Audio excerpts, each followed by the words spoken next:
Sebelum nonton video ini, jangan lupa klik tombol subscribe dan aktifin loncengnya. Oke, selamat menonton. Insinyur Soekarno, Bapak Proklamator Indonesia. Beliau adalah salah satu orang yang berjasa dalam kemerdekaan Indonesia. Beliau juga merupakan presiden pertama Indonesia dan juga masih banyak lagi jasa yang beliau berikan. Di Juni kali ini, kita akan membahas tentang kisah hidup dan perjalanan seorang Insinyur Soekarno. Soekarno lahir di Surabaya pada tanggal 6 Juni 1901. Beliau lahir dari pasangan Sukemi Susrodiharjo dan Ida Ayu Nyumandai. Ketika kecil, Soekarno tinggal bersama kakeknya Raden Harjokromo di Tulungagung, Jawa Timur. Ia bersekolah pertama kali di Tulungagung hingga akhirnya ia pindah ke Mojokerto, mengikuti orang tuanya yang ditugaskan di kota tersebut. Di Mojokerto, ayahnya memasukkan Soekarno ke Eerste Inland School, sekolah tempat ia bekerja. Kemudian pada Juni 1911, Soekarno dipindahkan ke ILS. Untuk memudahkannya diterima di Hurgul Burger School, HBS, pada tahun 1915. Soekarno telah menyelesaikan pendidikannya di ILS dan berhasil melanjutkan ke HBS di Surabaya, Jawa Timur. Tamat HBS, Soekarno melanjutkan ke Teknis ke Hosgo School, Bandung, atau sekarang yang kita kenal dengan ITB, dengan mengambil jurusan Teknik Sipil pada tahun 1921. Setelah tamat kuliahnya, pada tahun 1926, Soekarno menjalani pekerjaan dengan menjadi insinyur dan mendirikan Biro Insinyur bersama Insinyur Anwari.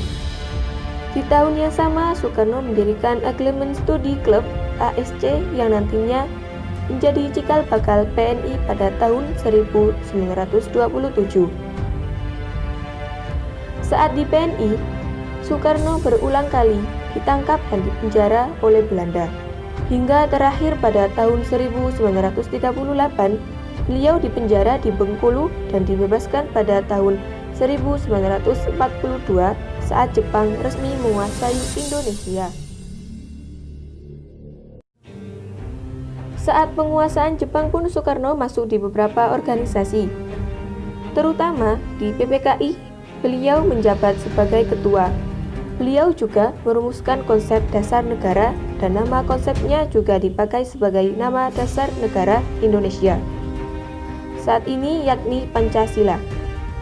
Saat detik-detik proklamasi, beliau sempat diasingkan ke Rengas Dengklok hingga kemudian kembali ke Jakarta dan memproklamasikan kemerdekaan.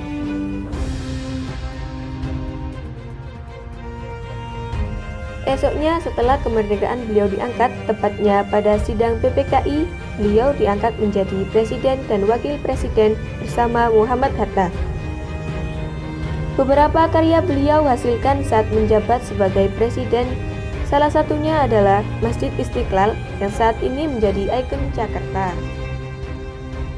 Soekarno menjabat menjadi presiden kurang lebih 22 tahun hingga pada 12 Juni 1967 beliau menandatangani penyerahan kekuasaan kepada Soeharto sebagai Presiden Indonesia yang baru. Saat menjabat sebagai presiden, yakni pada tahun 1965, Soekarno sudah mulai mengalami sakit. Beliau didiagnosis mengalami gagal ginjal. Beliau juga pernah dirawat di Austria dan Dr. K. Feininger menyarankan untuk mengangkat ginjalnya. Tapi Soekarno menolak dan lebih memilih pengobatan tradisional. Selama 5 tahun, beliau bertahan dengan penyakit itu hingga pada 21 Juni 1970, beliau meninggal di Rumah Sakit Pusat Angkatan Darat Gatot Subroto, Jakarta.